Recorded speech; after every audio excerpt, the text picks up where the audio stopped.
Hello, it's Moira McDonald. It's Sunday morning and at the moment things are fairly quiet. I'm doing a wee run round of the garden because I promised Caroline I would show her the garden. Right, here's our new range of retro style fences. Fences? What am I talking about? Retro style, well, I don't know what they are, kind of metal signs I suppose. That's a custom made one. We don't actually drink whiskey in the house, but you know, we were able to get our name on it, so we did. We also don't drink Tennant's Lager, and I don't think I've ever been on the Night Scotsman, because I don't think it actually runs anymore. I have had Scots porridge oats. This is my Scottish wall, by the way. Princess Street is in Edinburgh, Edinburgh being the capital of Scotland. Camp Coffee, it's only up there because there's a wee Scottish guy on it. There's a wee tiny Scotland one with a wee stag on it. And McBrain's Ferry. I have been on a McBrain's Ferry before. And there's the Scottish flag. Now we've got wee spikes along the top because we have a terrible problem with both grey squirrels and pigeons. This is mostly because my neighbour next door feeds them. This is Daisy's Jumps. I bought these because Daisy's a very anxious dog. She's a Jack Russell. She runs continuously up and down this fence if there's any activity next door. So I bought wee jumps to give her a wee bit extra action. She doesn't always use them, but she does now and again. That's Chip. Chip's the oldest of my dogs. Right, here is what was lovingly referred to earlier in our stay here as the ruin. It is old reclaimed curbstones that were actually found in this garden. This particular house that we live in was built in, it's not an overly attractive house, that's the extension there. It was built in, I think, 1919, so it'll be 100 years old next year. And prior to that, we believe there was a kind of old posh house further up the road, and this probably was the road up to it, hence why there are all these curbstones that were under the grass here when we were kind of digging it up. Oh, there's Daisy now. Daisy dog, Daisy dog, Daisy, totally ignores me. Anyway, the Pit of Despair, there's Tinny.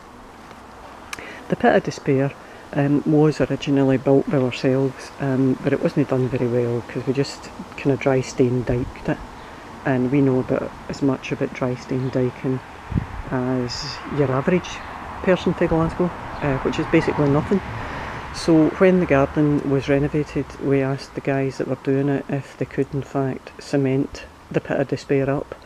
When it was initially done, I stood upstairs and looked out the window before any topsoil was put in it, and the thing that came to mind was The Ring. If you've seen that horror film where the wee lassie climbs out the ring and comes to murder you if you see the video within 7 days, and I thought we better get that filled in quite quick. So anyway, it's filled in. Plants are not at their best, they've had their summer season. Incidentally, that wee table and chairs, that's my bistro, right? That's where I like to sit for my wee bit of peace and quiet when I can get the chance. I want you to have a quick look at this plant, by the way, because it's got an awful lot of bees seem to just come and lie in it as if they're kind of in a coma. I don't know what it is. At varying points in the day you can have over a dozen bees sitting in this thing. It's quite bizarre. And to be fair, I think they're getting near the end of their season, so they're probably not keeping as well as they once did. Anyway, back to the garden. Right, so Daisy's Jumps. My ivy. The bits with the red chips were what we had done when we haven't had at the point when we first moved in here 3 bitches. I hate it. It's a bit crude, but their urine stains badly grass, so there was no point in having grass as far as we were concerned. So the majority of the garden was red chips, and there were a couple of decks. Over the passage of time, the decks really they didn't wear well, which is why ultimately they've been lifted and the garden's landscaped. This ornamental grass in front of us here has actually grown underground. It's seeded itself. There's actually a part of it in there because that was where it started out. So it's moved over there because it obviously suits it better. That's a daylily there, but again it's past its best. You'll find a couple of wee ornaments of dogs, because I'm a big dog lover, as you know. Oh, I can hear Daisy starting. Somebody will have walked by quite innocently. Wee tree, and we come to my next wall of retro signs. My man drinks a lot of Pepsi, so we've got a few Pepsi Cola ones. I like a coffee, like the odd tomato, loves fries, chocolate cream. I'm not so big on motorbikes, but my man likes them. Now today's temperature, if we're really lucky we'll see it. Hold on a minute till I try and see. Yep, just below 60 degrees Fahrenheit. This is the heat wave. Yeah. Scotland doesn't get a lot of heat waves. We occasionally get some nice weather, but not many heat waves. This OXO sign was one that I bought. OXO's a kind of beefy stock cube, and I think it's designed for an old World War I poster. And I have to say that when I read this initially, there was a tear in my eye from a captain. You cannot realise what OXO means. Honestly, it may save my life, or at any rate keep me fit and efficient. There is nothing like hot OXO for cold feet or cold tummy either. And then from one of the 3rd Yorkshire and Lancashire Regiment, none of the contents of our parcel are more welcome than OXO. Some days we have no bread issue, but we soon learned what a treat it was to have biscuits and OXO. See, when you think of folk in well, I mean, war is such a needless thing anyway. But folk in the First World War, the degree of suffering these men must have went through is... hold on a minute. Timmy, stop eating the plant, darling. Timmy, no eaty. Don't eat plants. The degree of suffering, it's just not worth it. Right, this was the upper deck, which we've retained, but we put a shed on it. The shed was originally down at the front. That's my gargoyle. Really wanted a gargoyle, don't know why, but I did.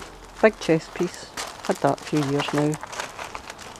That wee rustic bench my husband made. He's no joiner, but you know, I like my wee bench. A plant pot and a miniature rhododendron. That's my shed. That's my compost bin at the back. And up the back we have, this is faux hedging by the way, that's round the edge. Again, it's to try and stop Daisy staring through the fence. At the back we have quite a lot of squirrels, foxes and cats. I know cats aren't wildlife, right, but again, because all and sundry is fed by the neighbour, you tend to find that it gets quite lively. This is my mirror. There's me. Hello.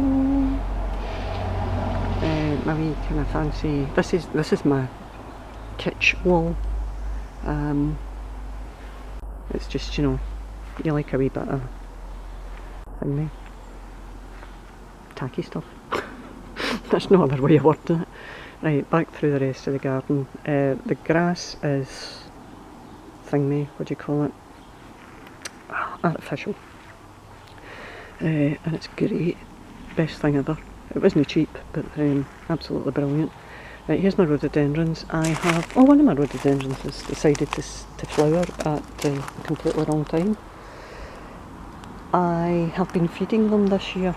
They used to be, see where the grass was, I had a planting area there, but within minutes of Daisy being in the house, she was running about it and starting to dig, because she's a Jack Russell and that's what they do. So the planting area we knew was going to have to go. So I saved the 2 rhododendrons, which were quite small, but they've been transplanted here in the red chips, and I've fed them this year, so they're beginning to look a lot healthier. A couple of wee plants in there in pots. And here I've got another wee stone Jack Russell with my hosta, and I just realised there's a wee... Oh, wait a minute, we're having a bit of activity around the planting area. Wee bit obelisk and plants. Get a load of my barbecue. Believe it or not, this wasn't actually bought to do any barbecuing. This was bought to allow us to burn the amount of meal that we felt was too much to be shredded. I've held on to it just in case we ever actually barbecue something. That's our other wee shed. And that's my drying pole. That's my real table and chairs. Oh, get a load of my rocking chair. Mummy's old rocking chair. I saw this, actually, in fact, it was when I went to buy that paper that Tracy Fox had spoken about in the range. I saw this rocking chair and I thought, I need that rocking recliner. So I came back and ordered it online. It's really good. Really, really nice. But the only problem is when I sit in it, Timmy keeps wanting to sit in my lap. So I don't get peace to sit in it without the dog. So there you go, that's my garden. I hope you're taking that in okay. That's my next door neighbour's garage that he built. That's all he's done since he came, and he's been here 12 years. And the dogs again. So that's my garden. Hope you like it. I know I do, although you don't get a great deal of peace. It's very noisy here, generally speaking, and we do live in a main road, but it's Sunday morning, so it's quiet just now. Anyway, thanks very much for joining me, and I shall speak to you all soon. Bye guys, bye!